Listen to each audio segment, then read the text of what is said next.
তো নমস্কাৰ বন্ধু বান্ধৱীসকল, ফাইনেলি আজি 19 জুন আমাৰ মাজত আজি উপস্থিত থাকিব ডিব্ৰুগড়ত পংকজ পাঠক ডাঙৰীয়া। আৰু এতিয়া সময় হৈছে দেখিছেনে পুৰা 4:45 হৈছে আৰু মই পুৰা ৰেডি হৈ ল'লোঁ, দুখন গামোচা লৈ লৈছোঁ।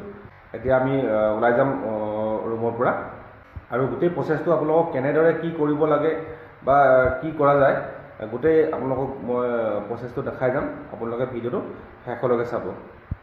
বলক তেতিয়াহ'লে ভিডিঅ'টো আৰম্ভ কৰোঁ।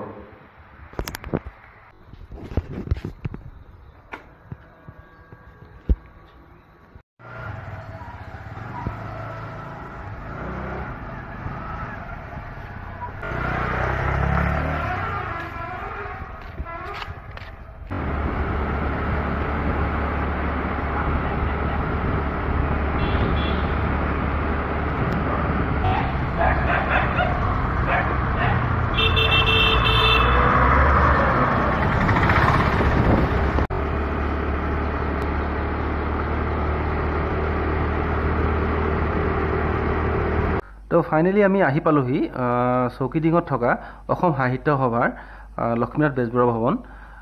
ইয়াতেই পংকজ পাঠক ডাঙৰীয়াই আমাক চুলিৰ ট্ৰিটমেণ্ট কৰাব।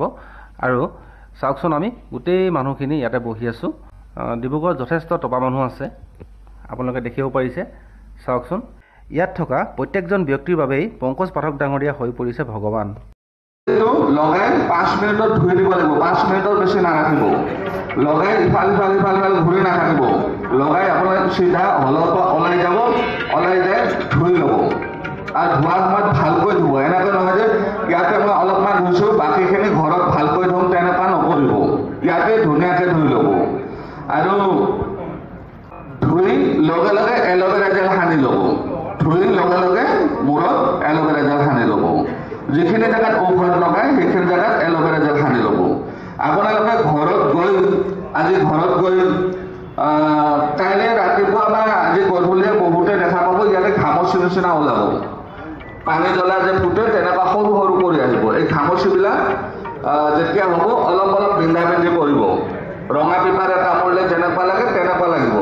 আৰু এই ঘামচিবিলাক 4-5 দিনৰ পৰা এসপ্তাহলৈকে থাকে।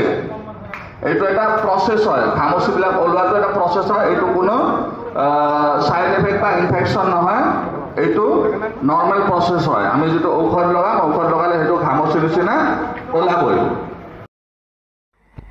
এয়া বৰ্তমান মোৰ লগৰ ৰাজেশ চক্ৰৱৰ্তীয়ে ঔষধটো লগাই আছে আৰু এইবাৰ মই লগাবলৈ বহি দিছোঁ। আৰু আপুনি কিবা ক'ব নেকি এইটো বিষয়ত? ক'ব নেকি আগতে ৰমণী? এতিয়া আপোনালোকে দেখা পাইছে ছেকেণ্ড টাইম যিসকলে আহিছে, ছেকেণ্ড টাইম লগাৰ কাৰণে প্ৰায়বিলাকৰ চুলি আহি গৈছে। ইয়াৰ আগত আমি ছেকেণ্ড টাইম লগাখিনি কৰিলোঁ, প্ৰায়বিলাকৰ চুলি আহি গৈছে। এইখিনি ফাৰ্ষ্ট টাইমত, ছেকেণ্ড টাইমতো আমি ভিডিঅ' বনালোঁ, আপোনালোকে দেখা পালে।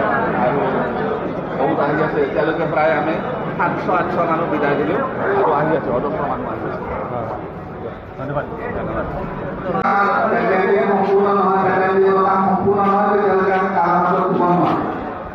পেটেণ্টিং মানে বুজি পাইছে নহয়? এইটো ৰাইটটো যেতিয়ালৈকে আমাৰ হাতত নাহে, আমি ডকুমেণ্ট ছাবমিট কৰিছোঁ, তেতিয়ালৈকে কামটো কৰি আছোঁ। ইয়াতে আমাৰ ইনভেষ্টমেণ্ট, এইটো ইনভেষ্টমেণ্ট ইয়াত ইনভেষ্টমেণ্ট নাই একো। তো দলটো যদি কাৰোবাৰ হাতত দিওঁ, 100জনৰ মাজত এজন ওলাব আৰু সেইটো কৰিব কপি কৰিলে আমাৰ দিগদাৰ হ'ব।